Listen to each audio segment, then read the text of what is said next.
আমি কাউকে ঘৃণা করি না। আমার সমস্ত ঘৃণা জমে আছে শুধু আমার ভাগ্যের উপর।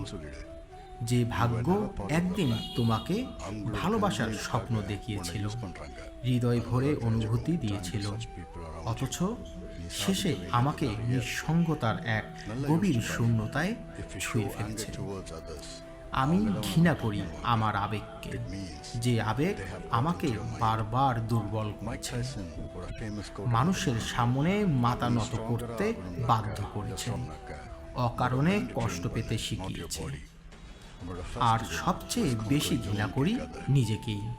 আজ তাই কারো প্রতি কোনো অভিযোগ নেই, কোনো রাগ নেই, শুধু নিজের ভেতরে জমে থাকা এক সমুদ্র ক্লান্তি, কিছু না বলা আর্তনাদ, আর নিজের প্রতি এক গভীর নীরব ঘৃণা।